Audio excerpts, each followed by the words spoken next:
കർത്താവ് സഹായിക്കട്ടെ. തുടർന്ന് ദൈവവചന ശുശ്രൂഷയിലേക്ക് നമ്മൾ പ്രവേശിക്കുകയാണ്. കർത്താവിൻ്റെ ആത്മാവ് നമ്മളോട് ഇടപെടുവാൻ വേണ്ടി പ്രാർത്ഥനയോടെ നമുക്കായിരിക്കാം. ഫിലദൽഫിയ സഭയുടെ ഔദ്യോഗിക അതിഥിയായിട്ട് പാസ്റ്റർ ഷിനു കെ ജോയ്, ആ ചർച്ചിൻ്റെ ഔദ്യോഗിക അതിഥിയായിട്ട് തിരുവല്ല കാരക്കൽ IPC സഭയുടെ ശുശ്രൂഷകനായിരിക്കുന്ന കർത്താവിൻ്റെ ദാസൻ പാസ്റ്റർ തോമസ് കുട്ടി തുറന്നുള്ള സമയങ്ങൾ ദൈവത്തിൻ്റെ വചനത്തിൽ ശുശ്രൂഷിക്കും. പ്രാർത്ഥനയോടെ ദിവസം നമുക്കായിരിക്കാം.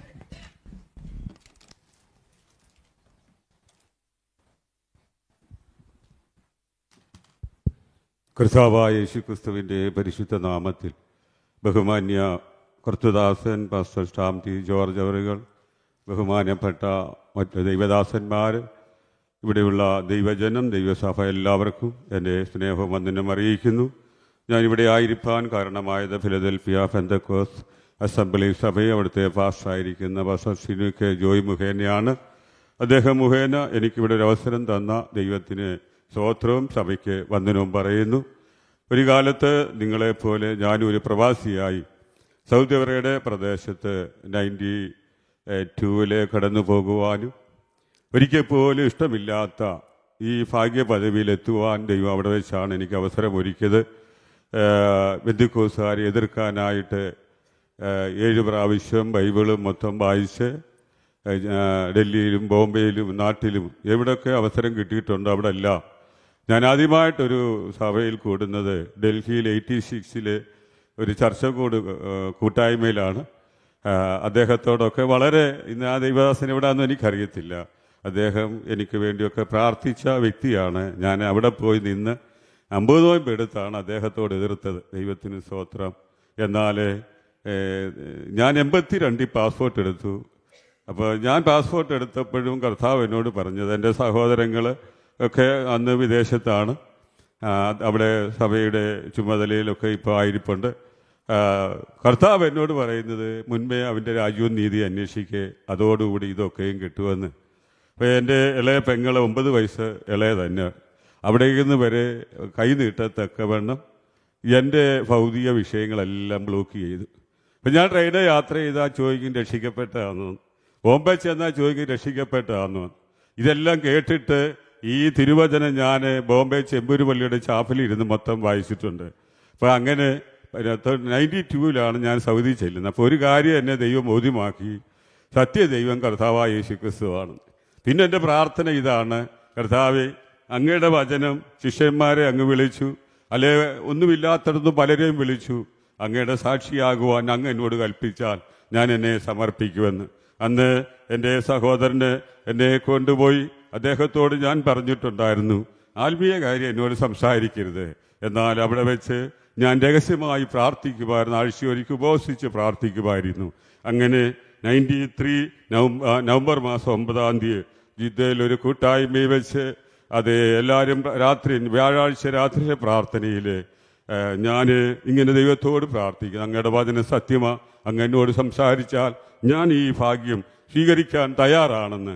അവിടെ വെച്ച് എൻ്റെ കാതിൽ ഒരു ശബ്ദം കേട്ടു, ഇപ്പോൾ സമ്മതിക്കുക, ഇങ്ങനെ സകല നീതിയും നിവർത്തിക്കാൻ നമുക്ക് ഉചിതമെന്ന്. അപ്പോൾ എനിക്ക് മനസ്സിലായില്ല, വല്ലതും മനുഷ്യന് സംസാരിച്ചതാണെങ്കിൽ അത് എനിക്ക് സംശയം തോന്നിയിട്ട് ഞാൻ കർത്താവിനോട് പറഞ്ഞു, കർത്താവ് ഇത് അങ്ങാണെങ്കിൽ തിരുവഴുത്തിൽ ഇത് എവിടെയാണെന്ന് എന്നെ അറിയിക്കണം. അന്നേരം എൻ്റെ മുമ്പിൽ ഞാൻ സ്കൂളിൽ പഠിച്ചപ്പോൾ ഉണ്ടായിരുന്ന ബോർഡ് കാണിച്ചിട്ട് അതിൽ എഴുതി കാണിച്ചു, മത്തായി സുവിശേഷം 3:15. അങ്ങനെ 93 നവംബർ മാസം 9 രാത്രി 10 മണിയായപ്പോൾ ഞാൻ എന്നെ തന്നെ കർത്താവിന് സമർപ്പിച്ചു. ഈ കർത്താവിൻ്റെ മാർഗം സത്യമാണെന്നൊന്നും ഒരു അനുഭവം അതിനൊരു 2-3 മാസം മുമ്പ് എനിക്കുണ്ടായി. ഞാൻ ലൈസൻസ് ഇല്ലാതെ സൗദി അറേബ്യ വണ്ടി ഓടിച്ച് ലെഫ്റ്റിലോട്ട് തിരിയാൻ സിഗ്നലിട്ട് ഞാൻ തിരിയാൻ തുടങ്ങിയപ്പം ഒരു സൗദി വന്ന് ഹോണടിച്ച് പേടിച്ച് റൈറ്റിലോട്ട് തിരിഞ്ഞു. പോലീസ് വന്ന് എന്നെ പിടിച്ചു. 2 വണ്ടി നിറച്ച് പോലീസ് വന്ന്. അപ്പോൾ സഹോദരൻ ഇതറിഞ്ഞുകൊണ്ട് ഓടി വന്നിട്ട് ഗ്ലാസ്സിൽ കൂടെ എന്നോട് പറഞ്ഞു സൈഡിൽ ഒതുക്കാൻ. ഒതുക്കിയപ്പോൾ മിഷൻ ഗണ്ണുമായിട്ടാണ് പോലീസ് ഇറങ്ങിയത്. അപ്പോൾ എൻ്റെ സഹോദരനെ അവരോട് പറഞ്ഞു, ഇങ്ങനെ കൈ രണ്ടും പിണച്ചു വെച്ചിട്ട് പറഞ്ഞു, ഇവൻ പുതിയതാ, ഇവന് പകരം എന്നെ അറസ്റ്റ് ചെയ്തോളാൻ. അപ്പോൾ അന്ന് കർത്താവിൻ്റെ അരുളപ്പാട് എനിക്ക് കിട്ടി, മോനെ, ഇതുപോലെ ഞാൻ നിന്റെ പാപം വഹിച്ചത്. നിനക്ക് നിന്നെ രക്ഷിക്കാൻ കഴിയാതിരുന്നപ്പോൾ എന്നെ രക്ഷിച്ച കർത്താവ്. എന്നാൽ പാരമ്പര്യത്തിൻ്റെ ആ പടുകുഴി കിടന്ന എനിക്ക് അവിടെ വെച്ച് അന്ന് ആ രക്ഷ അനുഭവിക്കാൻ കഴിഞ്ഞില്ല. എന്നാൽ ഞാൻ ആദ്യം സുവിശേഷം പറയുന്നത് നവംബർ മാസം 9-ാം തീയതി 93 ഞാൻ എൻ്റെ സഹോദരനുമായിട്ട് വഴക്ക് പിടിച്ച് നാട്ടിൽ പോകാൻ തീരുമാനിക്കുമ്പോഴാണ് അവസാനത്തെ കൂട്ടായ്മ സംബന്ധിക്കുന്നത്. അതിന് തലേന്ന് അവിടെ ബെൽജൂഷി എന്ന സ്ഥലത്ത് സഭാശുശ്രൂഷ നടത്തിയ പാസ്റ്റർ ഒരു റിസൈൻ ലെറ്റർ എഴുതി എൻ്റെ സഹോദരനെ ഫേസ് ചെയ്യാൻ പറ്റാഞ്ഞതിന് എൻ്റെ കൊണ്ടെത്തന്നു. അപ്പം ഞാൻ സഹോദരനുമായി പിണങ്ങി നിൽക്കുമ്പോൾ ആദ്യം അദ്ദേഹം പറഞ്ഞു, റോയ് സഹോദരനോട് പറയണം ഞാൻ ഇനി അങ്ങോട്ടില്ല. ഉടനെ ഞാൻ അദ്ദേഹത്തോട് പറഞ്ഞു, ഈ സത്യമാർഗമാണ് പാസ്റ്ററെ, വിശ്വസിച്ചാൽ കുടുംബം അനുഗ്രഹിക്കപ്പെടും, നിങ്ങൾ പിന്മാറിപ്പോയ തലമുറയ്ക്ക് പോലും അത് ശാപമാണ്. അങ്ങനെയാണ് എൻ്റെ ആദ്യത്തെ സുവിശേഷ പ്രകാശനം തുടങ്ങിയത്. ഇപ്പം 95 ആയപ്പോൾ കർത്താവ് ദർശനം തന്ന്, അന്ന് ഞാൻ വിവാഹിതനല്ല, നാട്ടിലേക്ക് കടന്നു പോകാൻ ഞങ്ങൾ 8 പേരാണ്. 8 പേരും നല്ല നിലയിൽ കഴിയുമ്പോൾ എൻ്റെ സഹോദരൻ പറഞ്ഞു ഇപ്പം പോകണ്ട. ഞാൻ പറഞ്ഞു എനിക്കിനി ഇവിടെ നിൽക്കാൻ പറ്റത്തില്ല. അങ്ങനെ 96 ജനുവരി ആരംഭത്തിൽ എൻ്റെ ദേശത്തേക്ക് വന്ന്, എൻ്റെ ദേശം തിരുവല്ല കാരയ്ക്ക് പ്രദേശത്താണ്.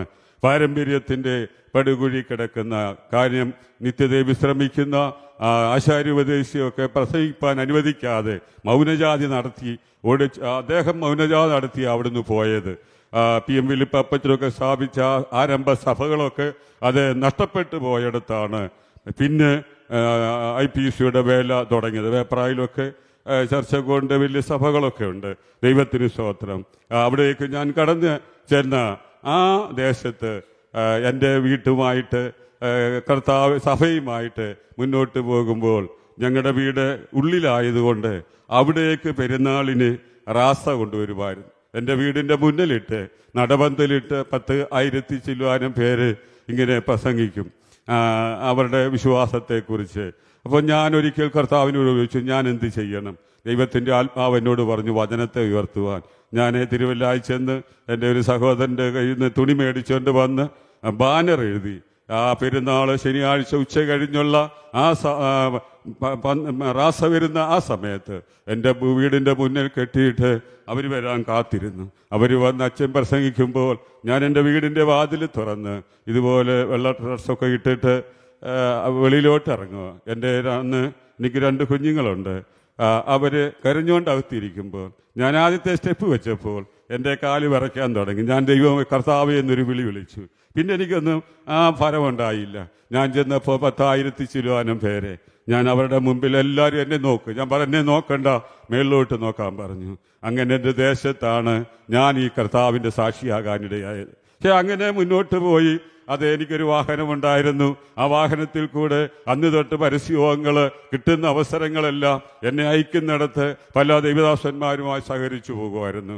തുടർന്ന് ചെങ്ങന്നൂരുള്ള മാവേലിക്കരയുള്ള ഒരു ദൈവദാസനുമായി ഏറിയകാലം ആ ഭാഗത്ത് പ്രവർത്തിപ്പാൻ ദൈവ കൃപ തന്നു. അന്ന് തൊട്ട് 2010 വരെ ഏത് കൺവെൻഷൻ തിരുവല്ലയിലെ കൺവെൻഷനൊക്കെ ആ സമയത്തൊക്കെ ഞാൻ തുടക്കം മുതൽ അവസാനം വരെ കുമ്മനാട്ടായാലും ചർച്ചക്കോടിൻ്റെ ആയാലും ചാരോൻ്റെ ആയാലും അങ്ങനെയാണ് ഞാൻ ഈ ദൈവകൃപയിലേക്ക് വരാനിടയായത്. 2010 കർത്താവിൻ്റെ നിയോഗം എൻ്റെ മേൽ വന്ന നിമിത്തം ഞാൻ സൗദി അറേബ്യയുടെ പ്രദേശത്തേക്ക് കടന്നുപോയി. ഒരു സഭയുടെ ചുമതലയുള്ള ബന്ധത്തിൽ ജോലിയോടായിരിക്കാൻ ദൈവം എനിക്ക് ഭാഗ്യം തന്നു. അവിടെ വെച്ചാണ് ഈ ആത്മീയ ശുശ്രൂഷയുടെ അവസ്ഥ മനസ്സിലാക്കിയത്. ഇവിടൊക്കെ അതേ സ്വത്രം സ്ഥിരമായുള്ള ദൈവഭൃത്യന്മാരെ കർത്താവ് ഒരുക്കുന്നു. അവിടെ ജോലിയുള്ള ബന്ധത്തിൽ ചെയ്യുമ്പോൾ അതിൻ്റെതായ ബുദ്ധിമുട്ടുകൾ, ഭാരങ്ങൾ. ഞാൻ 7 വർഷക്കാലം അവിടെ നിന്നിട്ട് ഞാൻ ഒരിക്കൽ പോലും 6 മണിക്കൂർ കൂടുതൽ ഉറങ്ങിയിട്ടില്ല. വ്യാഴാഴ്ച ജോലി കഴിഞ്ഞ് വരുമ്പോൾ എൻ്റെ വീടിൻ്റെ റൂമിൽ കയറി തലേ ദിവസത്തേക്കുള്ള ആഹാരങ്ങളൊക്കെ ക്രമീകരിച്ച് ആരാധനയ്ക്കുള്ള ക്രമീകരണം ചെയ്ത് 2-3 മണിക്കൂർ ഉറങ്ങിയിട്ടാണ് ഞാൻ അങ്ങനെ ചെയ്യുന്നത്. പക്ഷേ അതൊക്കെ പിൽക്കാലത്ത് എൻ്റെ ജീവിതത്തിൽ വലിയ അനുഗ്രഹമായി. എനിക്ക് കർത്താവ് തന്നൊരു വരം പ്രാർത്ഥിക്കാനാ, എനിക്ക് കർത്താവ് തന്നൊരു വരം ഉപവസിക്കാനാ. അത് അവിടെയും നടത്തുവാൻ എൻ്റെ കണ്ണുകൾ കൊണ്ട് പല വിടുതലുകൾ കാണുവാൻ ദൈവം കൃപ ചെയ്തു. എന്നാൽ ഒന്നുകൂടെ പറയട്ടെ, 2017 ആയപ്പോൾ ദൈവത്തിൻ്റെ ആത്മാവ് എന്നോട് പറഞ്ഞു തിരിച്ചു പോയിക്കൊള്ളാൻ. അങ്ങനെ നാട്ടിൽ ചെന്ന് അന്ന് തൊട്ട് ദൈവസഭയോട് ചേർന്ന് ദൈവദാസനോട് ചേർന്ന് അതേ പരസ്യയോഗങ്ങളിൽ എവിടെ അവസരം കിട്ടിയാലും കടന്നു പോകും. അതുപോലെ കർത്താവ് അയക്കുന്നിടത്ത് ദൈവത്തിൻ്റെ അള്ളപ്പാടുമായി പോകും. 93 അവസാനത്ത് ഞാൻ വിശ്വാസി വന്നു. ആ കാലഘട്ടം തൊട്ട് ദർശനത്തിൽ കൂടെ വെളിപ്പാടിൽ കൂടെ കർത്താവിനെ നടത്തുന്നത് കൊണ്ട് ആ വഴിയിൽ മുന്നോട്ട് പോകുവാൻ ദൈവം എനിക്ക് കൃപ തന്നുകൊണ്ടിരിക്കുന്നു. അവയെ പല സ്ഥലങ്ങളിൽ അത് കർത്താവിൻ്റെ സാക്ഷിയായി പോകുവാൻ ദൈവം എൻ്റെ ജീവിതത്തിൽ ഭാഗ്യവും പദവിയും തന്നുകൊണ്ടിരിക്കുന്നു. ദൈവത്തിന് മഹത്വമുണ്ടാകട്ടെ. ഏത് പ്രതിസന്ധിയുടെ മുമ്പിലും ഞാൻ നിങ്ങളോട് പറയട്ടെ, ഞാൻ ഒത്തിരി ഭക്തിയോടെ ജീവിച്ച എൻ്റെ മാതാവ് എൻ്റെ കൂടെ നടന്ന് കേരളത്തിലെ മിക്ക അറിയപ്പെട്ട പള്ളികളിലും പോയി, ചങ്ങനാശ്ശേരി പള്ളി, എടത്തുവ പള്ളിയിലൊക്കെ പോയി. അന്ന് എനിക്ക് തലവേദനയുള്ളപ്പം ഞാൻ അതിന് ചുറ്റും നടന്ന് മുട്ടയിൽ കല്ലും വെച്ച് നടന്ന വ്യക്തിയാണ്. അപ്പം ഞാൻ സൗദി അറേബ്യ ചെല്ലുമ്പോൾ സ്നാനപ്പെടുന്നതിന് മുമ്പ് എനിക്ക് തലവേദനയ്ക്ക് പ്രയാസമുണ്ട്. ക്യാപ്സൂൾ കഴിക്കാതെ മുന്നോട്ട് പോകാൻ കഴിയാതിരിക്കുമ്പോൾ ഞാൻ ഒരിക്കൽ ഈ യെശയ്യാ പ്രവാചകന്റെ പുസ്തകം 53 അധ്യായം ഞാൻ നിവർത്തി വെച്ച് അത് ഓരോ വാക്കും വായിച്ചിട്ട് ഞാൻ അവിടെ കമന്ന് കിടന്ന് കർത്താവിനോട് പറഞ്ഞു, ഇത് എനിക്ക് വേണ്ടിയാണ് അങ്ങ് അടിയേറ്റത്. ആ അടിപ്പിണരിൽ ഞാൻ വിശ്വസിക്കുന്നു, അങ്ങനെ സൗഖ്യമാക്കണമെന്ന് പറഞ്ഞ് പ്രാർത്ഥിച്ചപ്പോൾ ആ നിമിഷം എൻ്റെ ശാരീരികമായ ആ തലവേദനയുടെ പ്രയാസത്തിൽ നിന്ന് കർത്താവ് പൂർണ്ണമായി വിടൽ തന്നു. അപ്പൊ ഈ സ്നേഹത്തിന്റെ ആഴം അറിഞ്ഞത് കൊണ്ടാണ് ഈ സ്തോത്രം ഞാനിങ്ങനെ കർത്താവിന്റെ സാക്ഷിയാവുന്നു. ഈ പരസ്യത്തിലൊക്കെ ചെന്നാൽ ഇവിടെ ഗസ്റ്റായിട്ട് വരുന്ന ദിവസന്മാരെ ഇവിടെ വന്ന് വാതിൽ മുട്ടിയാണല്ലോ അകത്ത് കയറുന്നു എന്ന് പറഞ്ഞതുപോലെ നാട്ടിൽ ചെന്നും പരസ്യവും നടത്തുന്ന അങ്ങനെ ചിലര് ഓടിച്ചു വിടും, ചിലര് അത് സ്വീകരിക്കും. എന്നാലും ദൗത്യം നമ്മുടെ മേൽ കിടക്കുന്നത് കൊണ്ട് ലജ്ജിക്കാൻ കഴിയാത്ത നല്ല ഈ ശ്രേഷ്ഠ പദവിയിൽ തുടരുവാൻ ദൈവം എൻ്റെ ജീവിതത്തിൽ കൃപ തന്നു. ഞാൻ ഈ സഭയ്ക്ക് വേണ്ടി പ്രാർത്ഥിച്ചപ്പോൾ പരിശുദ്ധാത്മാവ് എൻ്റെ ഹൃദയത്തിലേക്ക് പ്രകാശിപ്പിച്ച ഒരു വേദഭാഗത്തിലേക്ക് ഞാൻ നിങ്ങളുടെ ശ്രദ്ധയെ ക്ഷണിക്കുന്നു. അതിന് ആധാരമായി 1 കൊരിന്ത്യർ ലേഖനം 16-ാം അധ്യായം അതിൻ്റെ 9-ാമത് വാക്യം വായിക്കാം.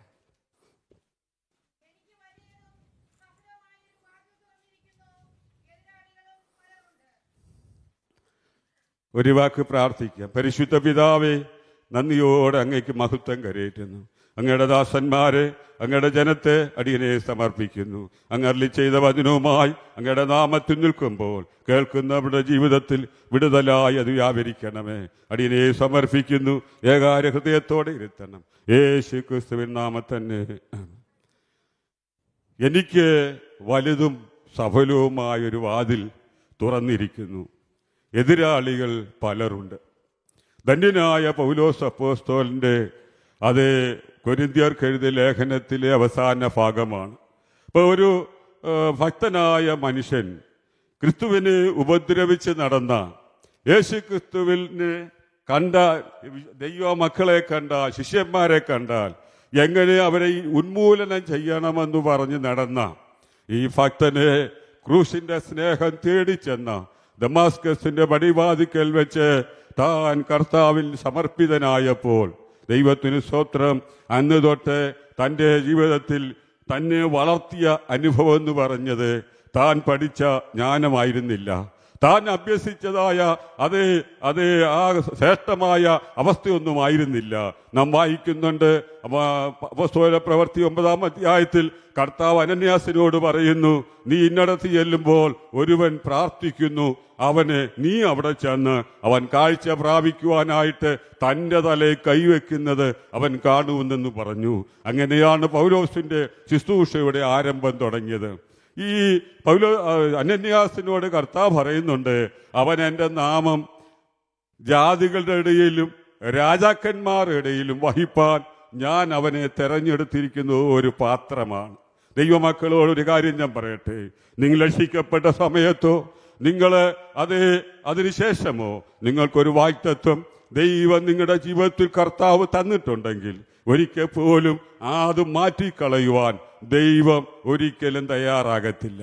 എന്നാൽ നമ്മൾ അതിൽ നിന്ന് മാറിയാൽ ദൈവം കുറ്റക്കാരനല്ലെന്ന് ഞാൻ പ്രാരംഭമായി ഓർപ്പിക്കുകയാണ്. പൗലോസ് അപ്പോസ്തലന്റെ ജീവിത യാത്രയില് താന് അപ്പോസ്തല പ്രവൃത്തി 13-ാം അധ്യായത്തില് 11:26 അന്ത്യോക്യയിൽ വെച്ച് ക്രിസ്ത്യാനികളുടെ പേര് കെടുക്കുമ്പോൾ ബർന്നബാസും താനും കൂടെ അവിടെ ചെയ്ത പ്രവർത്തികളൊക്കെ കാണുന്നുണ്ട്. 13-ാം അധ്യായത്തിൽ വരുമ്പോൾ തന്നെ കർത്താവ് പ്രത്യേക ദൈവമായി അതേ മുന്നോട്ട് കൊണ്ടുപോകുന്നുണ്ട്. ആ ദൈവത്തിന് സ്തോത്രമുണ്ടാകട്ടെ. അതിന്റെ 19-ാം അധ്യായത്തിൽ വരുമ്പോൾ തന്റെ ഹൃദയത്തിൽ ഒരാഗ്രഹമാണ് റോമയും കാണണമെന്ന്. ദൈവത്തിന് മഹത്വമുണ്ടാകട്ടെ. താൻ ഇങ്ങനെ പല പ്രതിസന്ധികളുടെ മുമ്പിലും നമുക്കറിയാം അത് മുന്നോട്ട് കടന്നുപോയിക്കൊണ്ടിരിക്കും തോറും അത് തന്നോട് ദൈവം അരുളി ചെയ്ത വാഗ്ദത്തങ്ങളെ തടയുവാനായിട്ട് പല സന്ദർഭങ്ങളിൽ അതേ സ്തോത്രം ശത്രു പ്രവർത്തിക്കുന്നുണ്ട്. ഒരിക്കൽ അത് യെരൂശലേമിൽ ദേവാലയത്തിൽ പ്രാർത്ഥിച്ചുകൊണ്ടിരിക്കുമ്പോൾ കർത്താവ് തന്നോട് നേരിട്ട് പറഞ്ഞു, നിന്റെ സാക്ഷ്യം ഇവിടെ ഉള്ളവർ അംഗീകരിക്കത്തില്ല, അതെ ഞാൻ നിന്നെ ദൂരത്ത് ജാതികടയിലേക്കും. അങ്ങനെ അതേ മുന്നോട്ട് കടന്നുപോയ പൗലോസ് അപ്പോസ്തലന്റെ ജീവിതത്തില് അതെ നമുക്കറിയാം 20-ാം അധ്യായത്തിലേക്ക് കടന്നു വരുമ്പോൾ പൗലോസ് അപ്പോസ്തലൻ അതെ താൻ സ്ഥാപിച്ച എഫെസോസിലെ സഭയിലെ മൂപ്പന്മാരെ വിളിച്ചു വരുത്തിയിട്ട് അവരോട് പല കാര്യങ്ങളും പറയുക. ഞാനിപ്പോൾ അതിന്റെ 20-22 പ്രകാരം വായിക്കുന്നു. ആത്മാവിനാൽ ബന്ധിക്കപ്പെട്ടവനായി ഞാൻ യെരൂശലേമിലേക്ക് പോകുന്നു. അവിടെ എനിക്ക് കഷ്ടങ്ങളാണ് ഇരിക്കുന്നത്, അവിടെ എനിക്ക് ഭാരമാണ് ഇരിക്കുന്നത്. എങ്കിലും ഈ ദൈവകൃപയുടെ വേലയുടെ ആഴം അത് എന്നെ അങ്ങോട്ട് നിർബന്ധിക്കുക. പല പ്രവാചകന്മാരും ഈ ഭക്തനെ വിലക്കി നീ അങ്ങോട്ട് പോകരുതെന്ന് അവരോട് പറഞ്ഞു. നിങ്ങൾ കരഞ്ഞ് എന്റെ അത് മനസ്സിനെ തകർക്കരുത്. അത് അവര് ദൈവ ഇഷ്ടം നടത്താൻ വേണ്ടി ഈ ഭക്തനെ ദൈവം മുന്നോട്ട് വിട്ടു. 21 താന് യെരൂശലേമിൽ ജാതികളെ തന്നോട് അരുളി ചെയ്തതുപോലെ അത് ബന്ധിക്കപ്പെട്ടവനായി അവിടെ നിൽക്കുന്നതായി നമുക്ക് കാണുന്നുണ്ട്. അന്ന് അവിടെയോടെ കർത്താവിനെ കുറിച്ച് അവിടെ എന്ത് ചെയ്തു? പ്രസംഗിപ്പാനിടയായി തീർന്നു. നമുക്കറിയാം അവരെ ഒടുക്കിക്കളയാനായിട്ടാണ്, കൊന്നുകളയാനായിട്ടാണ് പൗലോസിനെ ആസിയയിൽ നിന്ന് വന്നവര് പിടിച്ചതും ഉപദ്രവിച്ചതുമെല്ലാം. വാർത്തയറിഞ്ഞ സഹസ്രാധിപൻ ഓടി വന്നു ബലാത്കാരേണ പൗലോസിനെ എടുത്ത് കൊണ്ടുപോയി കോട്ടയിൽ കിടക്കുമാറാക്കി. അവിടെ വെച്ച് താൻ കർത്താവിനെ പ്രസംഗിക്കുമ്പോൾ അതേ സ്തോത്രം അന്ന് രാത്രിയിൽ സ്വർഗം അവന്റെ അവിടെ പറയുക, നീ യെരൂശലേമിൽ എന്നെ സാക്ഷിച്ചതുപോലെ റോമിലും സാക്ഷിക്കണമെന്ന്. ദൈവമക്കളെ 19 റോമയൊന്ന് കാണണമെന്ന് ആഗ്രഹിച്ച ഭക്തനോട്, രാജാക്കന്മാരുടെ മുമ്പിൽ തന്നെ നിർത്തുമെന്ന് പറഞ്ഞ ഭക്തനോട് താൻ വളരെ അധ്വാനിച്ച് ഉറക്കൊളിച്ച് പട്ടിണി കിടന്ന് കള്ള സഹോദരന്മാരും അതാണ് ആപത്ത് അനുഭവിച്ച് ശരീരക്ലേശങ്ങൾ അനുഭവിച്ച് പട്ടിണി അനുഭവിച്ച് പ്രതികൂലങ്ങളുടെ മുമ്പിൽ മുന്നോട്ട് പോയപ്പോൾ സ്തോത്രം നമുക്കറിയാം 16-ാം അധ്യായത്തില് അതേ സ്തോത്രം തന്നെ കാലാമത്തിയിട്ട അനുഭവങ്ങളൊക്കെ വിവരിക്കുന്നുണ്ട്. അങ്ങനെ ഈ പോയ ഭക്തൻ നിങ്ങളൊന്ന് ആലോചിച്ച് നോക്കി, എന്തെങ്കിലും ഒരു പ്രതീക്ഷയുണ്ടോ പൗലോസിന് വേണ്ടി ദൈവം തുറന്ന വാതിൽ താൻ കടക്കുമെന്ന്? ഇന്ന് പകൽക്കാലം അതേ ദൈവമക്കളോട് ഞാൻ നിങ്ങളെ വിളിച്ചു പറയട്ടെ, നിങ്ങളുടെ വ്യക്തിപരമായ ജീവിതത്തിൽ ഏതെങ്കിലും ദൈവദാസന്മാർ മുഖേനയോ അല്ല വെളിപ്പാടിൽ കൂടെയോ സ്വപ്നങ്ങളിൽ കൂടെയോ ദൈവം നിന്നോട് വാഗ്ദത്തം കൽപ്പിച്ചിട്ടുണ്ടെങ്കിൽ കാലം എത്ര മാറിയാലും നിനക്ക് അതിന് വിരോധമായി നിന്റെ ശരീരത്തെ ദണ്ഡിപ്പിക്കുന്ന മാറാരോഗം നിന്നെ പിടിച്ചാലും നിന്റെ വീട്ടിലെ ഭാരം നിമിത്തം മുന്നോട്ട് പോകാൻ കഴിയാതെ നീ ആഹാരം കഴിപ്പാൻ നിവൃത്തിയില്ലാതെ നീ ഭാരപ്പെട്ടാലും ഒരു കാര്യം ഞാനും നീ മറന്നു പോകരുത്, കർത്താവ് നിന്നോട് അരുളി ചെയ്ത വചനം നിവർത്തിപ്പാൻ അവൻ അതേ ധന്യനായ ഏകാധിപതിയാ, അവൻ സർവശക്തനായ ദൈവമാ. ദൈവമക്കളെ, നമ്മളെ വിളിച്ചത് ഒരു സാധാരണക്കാരായിട്ടിരിക്കാനല്ല, നമ്മളെ വിളിച്ചത് വിശുദ്ധ വിളി കൊണ്ടാണ് വിളിച്ചത്, നമ്മളെ വിളിച്ചത് വിലയേറിയ രക്തം തന്നാണ് വിളിച്ചത്. ദൈവത്തിന് സ്തോത്രം ഉണ്ടാകട്ടെ. നമുക്ക് പറയാൻ പറ്റുമോ നമ്മൾ അന്തായി തീരുമെന്ന്? ഒരു ദൈവ പൈതൽ ഭക്തിയോടെ കർത്താവിന് വേണ്ടി ഇറങ്ങിത്തിരിച്ചാൽ, വിശ്വസ്തയോടെ ഇറങ്ങിത്തിരിച്ചാൽ, പരമാർത്ഥതയോടെ ഇറങ്ങിത്തിരിച്ചാൽ ദൈവമക്കളെ അവനെ അളക്കുവാൻ, അവനെ അത് ഉൾക്കൊള്ളുവാൻ ഈ ലോകത്തിലെ ഒരു സ്കെയിലിനോ ഒരു പാത്രത്തിനോ സാധ്യമല്ല. രക്തം ജയമെടുക്കുക. ഒരു പക്ഷെങ്കിൽ നീ ഒരു വാക്ക് കേട്ടായിരിക്കാം യേശുവിന്റെ പിന്നാലെ ഇറങ്ങിത്തിരിച്ചത്. ഇന്നുവരെയും നിന്നോട് അരുളി ചെയ്ത വചനങ്ങളൊന്നും നിവൃത്തീകരിച്ചിട്ടില്ലെങ്കിൽ, നിന്റെ തലമുറയുള്ള ബന്ധത്തിൽ നിവൃത്തീകരിച്ചിട്ടില്ലെങ്കിൽ, ദൈവത്തിന്റെ ആത്മാവിൽ ഞാൻ ഇന്ന് പകൽക്കാലം ദൈവജനത്തോട് വിളിച്ചു പറയട്ടെ, ദൈവമക്കളെ, നീ പ്രത്യാശയോടെ, ആത്മാവിന്റെ നങ്കൂരമാകുന്ന പ്രത്യാശയോടെ, അതിന് വിരുദ്ധമായി ഏത് പ്രശ്നം വന്നാലും നീ പതറാതെ അതിന്റെ മേൽ ജാഗരിച്ചാൽ, നീ നിന്റെ നാവ് കൊണ്ട് അത് ഉച്ചരിച്ചാൽ, പ്രതിസന്ധികൾ മുൻപിലുണ്ട്, മരണത്തിന്റെ വാളം നിനക്ക് നേരെ വരും. പക്ഷെങ്കിൽ ദൈവം നിന്നോട് അരുളി ചെയ്തത് അതേ സ്തോത്രം നിവർത്തിപ്പാൻ വേണ്ടിയാ. ദൈവത്തിന്റെ വചനം ആണ് ഇന്നുവരെയും ദൈവമക്കളുടെ രക്ഷയ്ക്കായി ദൈവം അയച്ചിട്ടുള്ളത്. ശിക്ഷയ്ക്ക് വേണ്ടിയവർക്ക് ശിക്ഷ കൊടുക്കുന്നത് വചനം അയച്ച, അനുഗ്രഹം കൊടുക്കുന്നതും വചനം അയച്ച. അതുകൊണ്ട് എന്നോടും നിന്നോടും പ്രാർത്ഥനാ മുറിയിൽ സ്വർഗം ഇറങ്ങി വന്ന് വചനം തരുന്നത് കേട്ടോ. അത് വെറുതെ തള്ളിക്കളയരുത്. വചനം അയച്ചു വിടുവിക്കുന്നവൻ ശക്തനായിട്ടാണ്. നീ വേദന കെട്ട് നിന്റെ സമ്പത്ത് അത് ഡോക്ടർമാർക്ക് കൊണ്ടുപോകുവാൻ ശത്രു പ്ലാൻ ചെയ്യുമ്പോൾ ഒരു കാര്യം നീ ഓർക്കണം, ഇതിനു വേണ്ടിയല്ല, എനിക്ക് നിനക്ക് വേണ്ടി യേശു കർത്താവ് ഒന്ന് കുറയെ 40 അടിയേറ്റത്, രക്തം ജയമെടുക്കുക. ദൈവമക്കളെ, ഏത് പ്രതിസന്ധിയുടെ മുമ്പിലും നീ വചനം ചൊല്ലി പ്രാർത്ഥിക്കാൻ നമ്മുടെ വാഴ്ത്തപ്പെട്ട കർത്താവിന്റെ അതേ അന്ത്യസമയത്ത് ഗസമിലേക്ക് ചെല്ലുമ്പോൾ അവൻ അവിടെ പ്രാർത്ഥിച്ചത് നിങ്ങൾ ശ്രദ്ധിച്ചിട്ടുണ്ടോ? വചനം ചൊല്ലി പ്രാർത്ഥിച്ചു, വചനം ചൊല്ലി പ്രാർത്ഥിച്ചു. വചനത്തിന്റെ മേൽ നിൽക്കുവാൻ ഈ ലോകത്തിലെ ഒരു ശക്തിക്കും കഴിയത്തില്ല. രക്തത്താലും വചനത്താലും ഇന്ന് പകൽക്കാലം ജയമെടുക്കുക. ദൈവത്തിന് സ്തോത്രമുണ്ടാകട്ടെ. തന്നെ അറസ്റ്റ് ചെയ്ത യെരുശലേമിലെ അതേ അധിപതി യഹൂദന്മാരെ പ്രീതിപ്പെടുത്തി തന്നെ 2 വർഷം ജയിലിലിട്ട്. ആ സമയത്ത്, ആരംഭ സമയത്ത് 40-ലധികം പേരാണ് പൗലോസിനെ ഒടുക്കിക്കളയോളം ഉപവസിച്ചത്. മനസ്സിലായ പറഞ്ഞ് ഒരു ഭക്തനോടുള്ള ആലോചന നിവർത്തിക്കാൻ വേണ്ടി ഈ ലോകത്തിലെ എല്ലാ വമ്പശക്തികളും കൂടെ ഒരുമിച്ച് ആലോചന ചെയ്താൽ ദൈവം നിന്നോട് അരുളി ചെയ്ത വചനം നീ കാക്കുന്നവനാണെങ്കിൽ നിനക്ക് വേണ്ടി സ്വർഗം ഇറങ്ങി വരും. സ്തോത്രം. ദൈവജനം ഇത് ഏറ്റെടുക്ക്. നീ തളർന്നു പോകാനല്ല ദൈവം എന്നെ നിന്നെയും വിളിച്ചത്. ഒരിക്കലായി ഫലമേൽപ്പിക്കപ്പെട്ട അതിവിശുദ്ധ വിശ്വാസം നമ്മിൽ കൂടെ നമ്മുടെ തലമുറകൾ അനുഭവിക്കുവാൻ, ചേറ്റിക്കിടക്കുന്നവരെ, പാതാളത്തിൽ കിടക്കുന്നവരെ ഈ സ്നേഹത്തിലേക്ക് വിളിച്ചുകൊണ്ടുവരുവാൻ ദൈവം എന്നെ നിന്നെയും കുറിച്ച് ആഗ്രഹിക്കുന്ന ആ സ്ഥാനം നാം മറന്നുപോകാതെ ദൈവ വാഗ്ദാനത്തിൽ ഉറച്ചു നിൽക്കാമെങ്കിൽ ദൈവം എനിക്ക് വേണ്ടി നിനക്ക് വേണ്ടി ഇറങ്ങി വരുന്ന കർത്താവ്. ദൈവത്തിന് സ്തോത്രമുണ്ടാകട്ടെ. നമുക്കറിയാം, തന്നെ വിടാനായിട്ട് ആഗ്രഹിച്ച അഗ്രിപ്പ രാജാവിനോട് പറയുന്നുണ്ട്, ഈ ചങ്ങലിൽ ഞാൻ ക്രിസ്ത്യാനിയായി തീരുവാൻ നീ എന്നെ അല്പം കൊണ്ട് സമ്മതിപ്പിക്കുന്നു.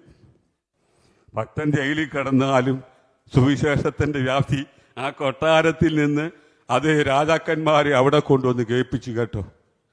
ദൈവമക്കളെ, നിനക്ക് വരുന്ന കഷ്ടത ശത്രു നിന്നെ തകർക്കാൻ ഒരുക്കിയാലും ദൈവത്തിന്റെ പ്ലാന് അവിടെ നടത്താനാ ആ കഷ്ടത നിന്നെ അഭിമുഖീകരിക്കുന്നുള്ള കാര്യം, നിന്റെ മേൽ വരുന്നെന്നുള്ള കാര്യം നീ മറന്നു പോകരുത്. പക്ഷേ ഭക്തനെ സ്തോത്രം പിന്നെ മുന്നോട്ട് പോകുമ്പോൾ ദൈവത്തിന്റെ കൃപ ഭക്തന്റെ ജീവിതത്തിൽ കടന്നു വന്നത് ദൈവമക്കൾ ഓർക്കണം. തന്നെ തുറന്നുവിടാൻ ആഗ്രഹമുണ്ടായ രാജാവിന്റെ മുമ്പിൽ ഞാൻ കൈസരെ അഭയം ചൊല്ലുന്നു എന്ന് പറഞ്ഞ പൗലോസിന്റെ വാക്ക് നിമിത്തം അവരെന്ത് ചെയ്തു?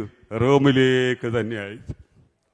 ഈ റോമിലേക്ക് കടന്നുപോയ പൗലോസ് യാത്ര 27-ാം അധ്യായത്തിൽ വരുമ്പോൾ ആ യാത്രയുടെ കഷ്ടപ്പാടുകൾ വിവരിക്കുന്നുണ്ട്. അവിടേക്ക് ദൈവത്തിന് സ്തോത്രമുണ്ടാകട്ടെ. കടന്നു വരുമ്പോൾ അതിന്റെ 9-ാമത്തെ വാക്യത്തില് ഇങ്ങനെ വളരെ നാൾ ചെന്ന ശേഷം നോമ്പ് കഴിഞ്ഞിരിക്കെ കപ്പലോട്ടം വൈഷമ്യമാകൊണ്ട് ഭക്തനെയും കൊണ്ട് പോവാ. തന്നോടുകൂടെ 276 പേരുണ്ട്. അങ്ങനെ പോകുന്നിടത്ത് ഈ കപ്പലിന്റെ ഭാരം മുന്നോട്ട് പോകാൻ കഴിയാതിരുന്നപ്പോൾ ഈ ഭക്തൻ അതിനുവേണ്ടി പ്രാർത്ഥിച്ചു കേട്ടെ. ദൈവമക്കളെ, നമ്മളോടുള്ള ദൈവത്തിന്റെ വാഗ്ദത്തം നിവർത്തിപ്പാൻ തടസ്സങ്ങൾ ഏറി വന്നാലും, പ്രതിസന്ധികൾ ഏറി വന്നാലും നമ്മുടെ കൂടെ ഉള്ളവരുടെ രക്ഷയ്ക്ക് വേണ്ടി നീയും ഞാനും എന്ത് ചെയ്യണം? പ്രാർത്ഥിക്കണം. ഈ ഭക്തനിരുന്ന് പ്രാർത്ഥിച്ചിട്ട് അധൈര്യപ്പെട്ടിരുന്നവരോട് ഊത് പറഞ്ഞു കൊടുക്കുക. സ്വത്രം കണ്ട് സഹോദരന്മാരെ, പുരുഷന്മാരെ, ഈ യാത്രയിൽ ചരക്കിനും കപ്പലിനും മാത്രമല്ല നമ്മുടെ പ്രാണങ്ങൾക്കും ഏറിയ കഷ്ടനഷ്ടങ്ങൾ വരുമെന്ന് ഞാൻ കാണുന്നു എന്ന് പ്രബോധിപ്പിച്ചു. എന്നാൽ ലോക മനുഷ്യനായ ശതാധിപനെ അത് ഉൾക്കൊള്ളാൻ കഴിയാതെ കപ്പൽ ജോലിക്കാരുടെയും ഉടമസ്ഥന്റെയും വാക്ക് കേട്ട് അവർ മുന്നോട്ട് പ്രയാണം ചെയ്തു. ദൈവത്തിന് സ്തോത്രം. അതിൻ്റെ 18-ാം വാക്യത്തിൽ അത് ഞങ്ങൾ കൊടുങ്കാറ്റിനാൽ അത്യന്തം അലയുകൊണ്ട് അവരെന്ത് ചെയ്തു? കപ്പൽ കോപ്പുകളും അതിനകത്തുള്ളതെല്ലാം പുറത്ത് കളഞ്ഞു. ദൈവത്തിന് സ്തോത്രം. 3-ാം നാൾ അവർ സ്വന്തം കൈയാൽ കപ്പൽ കോപ്പുകൾ കടലിലിട്ട് കളഞ്ഞു. വളരെ നാളായിട്ട് സൂര്യനെയോ നക്ഷത്രങ്ങളെയോ കാണാതെ വല്ല കൊടുങ്കാറ്റ് അടിച്ചത് കൊണ്ട് വല്ലാത്ത കൊടുങ്കാറ്റ് അടിച്ചുകൊണ്ടിരിക്കാൻ ഞങ്ങൾ രക്ഷപ്പെടുമെന്നുള്ള ആശയൊക്കെയും അറ്റുപോയി. ദൈവത്തിന് സ്തോത്രം ചെയ്യട്ടെ. അതേ, തെസ്സലോനിക്കക്കാരനായ ഒരു സഹോദരനും ലൂക്കോസും ഒക്കെ പൗലോസിനോട് ഉള്ളത്. കൂടുള്ള വിശ്വാസികളെ പറഞ്ഞത് ഞങ്ങൾ രക്ഷപ്പെടുമെന്നുള്ള ആശ എന്ത് ചെയ്തു? അറ്റുപോയാൻ. ഈ ഭക്തൻ എന്ത് ചെയ്തു? താൻ അവിടെ ഉണർന്നിരുന്നു. താൻ ദൈവത്തോട് പ്രാർത്ഥിച്ചു. 14 ദിനരാത്രങ്ങൾ സൂര്യനും ചന്ദ്രനെയും ഒന്നും കാണാതെ, ഒരു ലക്ഷ്യമില്ലാതെ ഇവർ പോവുക. കർത്താവ് അത് തന്നെ വിളിച്ചത്, കർത്താവ് തനിക്ക് വേണ്ടി പ്രവർത്തിച്ചത്. ഒരു സാധ്യതയില്ലാത്തടത്ത് അന്ന് രാത്രി തൻ്റെ ദൂതനെ ഭക്തന് വേണ്ടി ദൈവം ഇറക്കി. നിന്റെ പ്രതിസന്ധിയുടെ മുമ്പിൽ നീ മനുഷ്യരിൽ ആശ്രയിക്കാതെ, പ്രഭുക്കന്മാരിൽ ആശ്രയിക്കാതെ, സഹായിപ്പാൻ കഴിയാത്ത മനുഷ്യപുത്രനിൽ ആശ്രയിക്കാതെ, നിന്റെ ഉടയവനുമായി നിനക്കൊരു രഹസ്യ ബന്ധമുണ്ടെങ്കിൽ നീ അനുവദിക്കാതെ നിന്റെ കൂടെയുള്ളവരുടെ തലയിൽ ഒരു രോമം പോലും പോകുവാൻ എൻ്റെ ദൈവം അനുവദിക്കത്തില്ല. ദൈവത്തിന് സ്തോത്രമുണ്ടാകട്ടെ.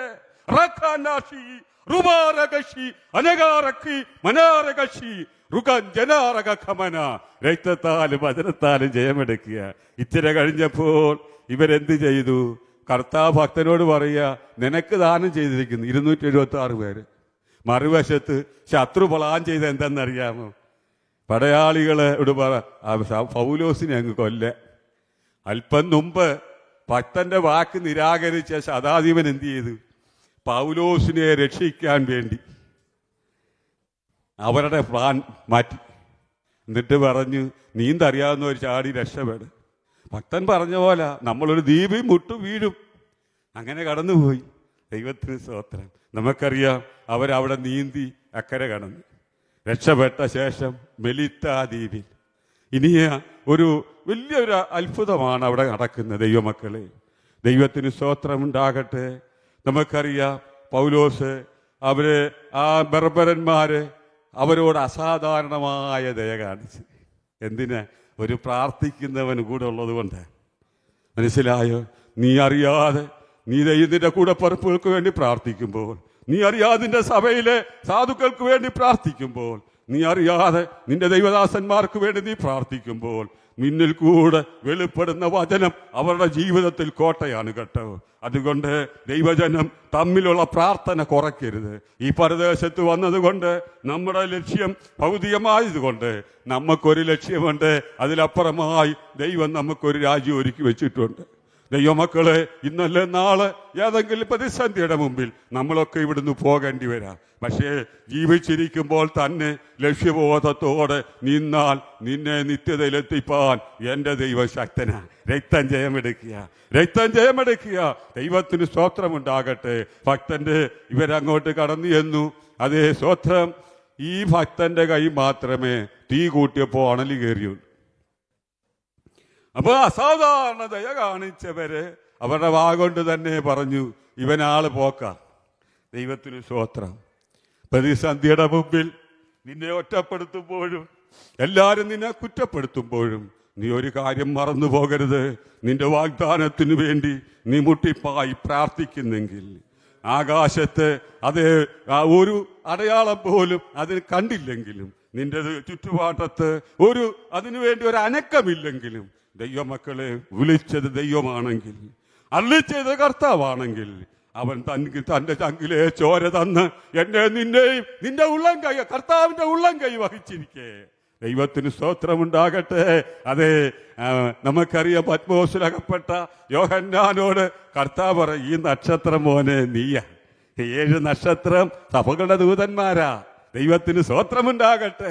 കഷ്ടതയിൽ പോകുമ്പോൾ അത് ഏത് രാഷ്ട്രമോ ജാതിയോ വംശമോ, അത് ഏത് പൈശാചിക കോട്ടയോ ഒരു ഭക്തനെതിരെ ആചടിച്ചാലും വിശ്വസ്തയോട് നീ കർത്താവിന്റെ മുഖത്തേക്ക് നോക്കിയാൽ നിന്നെ അവിടെ നിന്ന് ഉദ്ധരിക്കുവാൻ എന്റെ ദൈവശക്തനാ. അതെ, ഒന്നിന്റെ അവസാനത്തിൽ യോഹന്നാനോട് പറയുന്നുണ്ട്, നിന്നെ കൊല്ലാൻ ഇവിടെ കൊണ്ടിട്ട് ഡൊമിനീഷിയോട് നീ പറ, മരണത്തിന്റെയും പാതാളത്തിന്റെയും താക്കോല് തേണ്ട. റക്കുനി മനക റക്കാജനക, ലോകം നിനക്ക് വിധി എഴുതി നീ തളർന്നു പോകും. നിന്റെ സമ്പത്ത് നിന്റെ അതേ ഹോസ്പിറ്റലുകാർ കൊണ്ടുപോകുന്നു. നീ വിധിയ ലോകം നിന്നോട് പറഞ്ഞാൽ അതല്ല നിന്റെ ഹൃദയത്തിൽ കടക്കേണ്ടത്. നിന്നോട് അരുളി ചെയ്ത, നിനക്ക് ജീവൻ തന്ന അരുമനാഥന്റെ വചനം നിന്റെ അകത്തേക്ക് ഇറങ്ങി വന്നാൽ നീ അധ്വാനിച്ചത് കർത്താവ് സൂക്ഷിക്കും, നിന്നെ സൂക്ഷിക്കും. നിന്റെ തലമുറ വഴിതെറ്റുവാൻ എന്റെ ദൈവം അനുവദിക്കത്തില്ല. രക്തത്താൽ ജയമെടുക്കുന്നു. പക്ഷെ ഓരോ ദൈവമക്കളെ ഉത്തരവാദിത്തം മറന്നു പോകരുത്. പഴയ നിയമഭക്തനായ യോബ് ചെയ്തതുപോലെ അതേ സ്വത്രം നന്നാ രാവിലെ എഴുന്നേറ്റ് തന്റെ തലമുറയുടെ എണ്ണത്തിനൊത്തവണ്ണം ഹോമയാഗം കഴിച്ച് എല്ലായ്പ്പോഴും ചെയ്തുകൊണ്ടിരുന്നു. ഇന്ന് പകൽക്കാലം എന്നെ കേൾക്കുന്ന ദൈവജനമേ, നമ്മുടെ നാട്ടിലേക്ക് ഒന്ന് നിങ്ങൾ പോയി വരുന്നവരല്ലേ, അത് കൊച്ചു കുഞ്ഞുങ്ങൾ പോലും ലഹരി മരുന്നിന് അടിമയായി അതാ വഴിതെറ്റി അവരെ കൊണ്ട് പണമുണ്ടാക്കി ഈ കുഞ്ഞുങ്ങളെ ചൂഷണം ചെയ്യുന്നവർ വർദ്ധിച്ചു കൊണ്ടിരിക്കുമ്പോൾ ദൈവസഭ ഉണരേണ്ടത് ആവശ്യമായി. നിങ്ങൾക്ക് കിട്ടിയ ഈ പരദേശവാസം നിങ്ങൾ ഇവിടുത്തെ അവസ്ഥയിൽ മറ്റുള്ളവർ പോകുന്നത് പോലെ പോകാതെ, ഇവിടെ കിട്ടിയ സ്വാതന്ത്ര്യം അതെ മറ്റ് അവിയൽ കൂട്ടായ്മകൾ ഇവിടെ വർദ്ധിക്കുമ്പോൾ നിങ്ങൾ അത് കണ്ട് മിണ്ടാതിരിക്കരുത്. അതെ, അതിനെതിരെ നിങ്ങളുടെ പ്രാർത്ഥന മുറി അവിടെ ഒരു പായ് വിട്ടാണ്. റാക്കു റഗനം ജൂല റഗനം ഗമന ജാല രക്ഷേരി. അത് അന്യാരാധനകളുടെ പോരികൾ സാത്താൻ ദൈവവചനത്തെ കോട്ടിക്കൊണ്ട് ദൈവസഭയ്ക്കെതിരെ ആഞ്ഞടിക്കുമ്പോൾ ദൈവജനം അതേ ദൈവദാസന്മാരെ മാത്രം അതേൽപ്പിക്കാതെ നമ്മൾ ഓരോരുത്തരും ദൈവസഭയുടെ തൂണുകളായിരിക്കണം. നമ്മൾ ഓരോരുത്തരും ദൈവസഭയുടെ കാവൽക്കാരായിരിക്കണം. അങ്ങനെ നീയും ഞാനും ചെയ്യുമ്പോൾ നിന്റെ തലമുറയ്ക്ക് വേണ്ടി ഉയരത്തിലെ ശക്തി ദൈവം നിനക്ക് തരും. മനസ്സിലായോ? എഴുതി തള്ളിയതിനെ അതെ മാറ്റി എഴുതാൻ എന്റെ ദൈവം വിശ്വസ്തനാണ്. സ്തോത്രം. ഭക്തൻ അവസാനിയോ പറയുന്നുണ്ട്, നിന്നെക്കുറിച്ച് ഞാൻ ഒരു കേൾവി മാത്രമേ കേട്ട വചനത്തെ മുറുകെ പിടിച്ച് ഭക്തൻ പ്രാർത്ഥിച്ചപ്പോൾ ഇറങ്ങി വന്ന ദൈവ സാന്നിധ്യം ഇന്ന് പകൽക്കാലം സഭയോട് പരിശുദ്ധാത്മാ പറയുന്നു, നീ കേട്ട വചനത്തിൽ ഉറച്ചു നിന്നാൽ നിന്റെ തലമുറയെ, നിന്റെ വീട്ടുകാരെ, നിന്റെ രക്തബന്ധങ്ങളെ പിശാച് കൊണ്ടുപോകുവാൻ അവനുവദിക്കത്തില്ല. Praise the lord, praise the lord. ദൈവത്തിന് മഹത്വം ഉണ്ടാകട്ടെ. മെലിത്താ ദ്വീപിലേക്ക് പൗലോസ് കടന്നു വന്നു. അസാധാരണ ദയ കാണിച്ചവന്റെ അതേ മുമ്പിൽ നിന്ദകൾ അതേ അവർ പറയാൻ തുടങ്ങി. പക്ഷേ ഭക്തൻ എന്ത് ചെയ്തു? തീ കൂട്ടിക്കൊണ്ടിരുന്നു. ദൈവമക്കളെ മുന്നോട്ട് പോട്ടെ. അവിടുന്ന് നാം കാണുന്നത് പുബ്ലിയോസ് എന്ന ദ്വീപ് പ്രമാണി ഭക്തനെ വിളിച്ചു. എന്താണെന്നറിയാമോ? അപ്പൻ ദീനമായി കിടക്കുന്നു. നിന്നെ എന്തിനാ ഈ കഷ്ടതയെ കൊണ്ടുപോയത്? ഇനി ഒരു കാലത്തും ഈ ശുശ്രൂഷ നിനക്ക് പുറത്തോട്ട് വരത്തില്ലെന്ന് ശത്രുവാത് കെട്ടുമ്പോൾ എന്നെ കേൾക്കുന്നവരോട് ഞാൻ വിളിച്ചു പറയട്ടെ, നീ ആയിരിക്കുന്ന മണ്ഡലത്തിൽ തന്നെ നീ കഷ്ടം സഹിച്ചെടുത്ത് തന്നെ ഉയർത്തിയെടുക്കുന്ന സർവശക്തന്റെ കരം ഇന്ന് പകൽക്കാലം തിരിച്ചറിയണം. അതെ, പ്രമാണി വിളിച്ച് പ്രാർത്ഥിച്ചു കേട്ടോ, പ്രമാണി വിളിച്ച് പ്രാർത്ഥിച്ചു. നിങ്ങൾ ആ വചനം പരിശോധിക്കുമ്പോൾ ഈ ഭക്തനോട് ദൈവം അരുളി ചെയ്ത വാഗ്ദത്തം 3 മാസം 276 പേർക്ക് എത്ര രൂപ വേണം ചെലവിന്? ഇവരുടെ കയ്യിൽ വല്ല ഡ്രസ്സുണ്ടായിരുന്നു? അമിലിത്ത ദ്വീപിൽ ചെല്ലുമ്പോൾ ചെരുപ്പുണ്ട്, തീർത്തുണ്ട്. ദൈവമക്കളെ കണ്ണു തുറക്കണം. അപ്പൊ എന്നോടും നിന്നോടും ഒരു വാഗ്ദത്തം ദൈവം ചെയ്താൽ അതിനു വേണ്ടി എത്ര കോടിയാണോ നിനക്ക് വേണ്ടിയത്? ദൈവഹിതപ്രകാരമുള്ള വാഗ്ദത്തം മനുഷ്യൻ പറയുന്നതല്ല. അല്ലേ കർത്താവിൻ പറഞ്ഞെന്നും പറഞ്ഞ് അല്ല നീ ദൈവ പൈതലാണോ, നിന്നോട് ദൈവം അരുളി ചെയ്ത വാഗ്ദത്തം. അതേ സ്തോത്രം, ആരും കുഴിക്കാത്ത കിണറാണ്. നീ വിശ്വസിച്ചാൽ ഈ ഭക്തൻ എന്ത് ചെയ്തെന്നറിയാമോ? ഭക്തനോട് കർത്താവ് പറയും, മോനെ നീ കൈശ്വരുടെ മുൻപാകെ നിൽക്കേണ്ടവൻ. ഒരു സാധ്യതയില്ലാത്ത ആ ദ്വീപില് 3 മാസം ഭക്തനോടൊത്ത് 276 പേർക്ക് ചെലവ് കൊടുത്തു. ഈ 3 മാസം ചെലവിനും അവരുടെ അക്കോമഡേഷനും ഒക്കെ എത്ര രൂപ വേണം? ഒരു 10 കോടിയെങ്കിലും കൂട്ടിക്ക്, അതിൽ കൂടുതലേ വരത്തുള്ളൂ. ആ ഭക്തൻ നിമിത്തം അവരവിടെ സുഭിക്ഷമായി കഴിഞ്ഞു. നീ 14 ദിവസം സൂര്യനോ ചന്ദ്രനോ കാണാതെ, അതേ നിന്റെ നിമിത്തമല്ല, കൂടുള്ളവരുടെ നിമിത്തം. ഒന്നുകൂടെ പറഞ്ഞ്, നിന്റെ വാഗ്ദാനത്തിനെതിരെ അധിപതിയായവൻ അതേ ശക്തമായി അതേ പ്രവർത്തിച്ചപ്പോൾ അതേ സ്തോത്രം ഇവരൊക്കെ അങ്ങനെയുള്ള വിശ്വാസത്തിൽ പോകുന്നുണ്ടാ. പല പേരുകളിലുള്ള കപ്പലുകളിൽ അവർക്ക് കയറിയാൽ ഒരിക്കലും ഇതിനെ മുങ്ങത്തില്ല, ദോഷം വരുത്തുന്നുള്ള ചിന്തകളൊക്കെ അവർക്കുണ്ട്. എന്നാൽ ആ കപ്പലെല്ലാം തകർന്നിട്ടും ഭക്തനോടുള്ള വാഗ്ദാന പ്രകാരം നാം നോക്കിയാൽ അറിയാം, ഈ ദൈവത്തിന്റെ വചനം നിവർത്തിക്കാൻ അവരെ ദൈവം ഉപയോഗിച്ചു കേട്ടോ. 3 മാസം അവർക്ക് ചെലവ് കൊടുത്തു. നാം പിന്നെയും വായിക്കുമ്പോൾ സ്തോത്രം, അവിടെ റോമിലേക്ക് പോകാൻ ആവശ്യമുള്ളതെല്ലാം എന്തു ചെയ്തു? നക്ഷത്രങ്ങളെ കാണാതിരുന്നപ്പോഴും സൂര്യനെ കാണാതിരുന്നപ്പോഴും കൂടുള്ള പടയാളികൾ കൊല്ലാൻ വിധിച്ചപ്പോഴും സ്തോത്രം, ഭക്തന്റെ കണ്ണും വേലോട്ടായിരുന്നു. ദർശനം കാത്തിരിക്കുക, വാഗ്ദാനം കാത്തിരിക്കുക. എനിക്ക് അത് കൈസറുടെ മുമ്പിൽ നിൽക്കണം, എനിക്ക് യേശുവിനെ ഉയർത്തണം.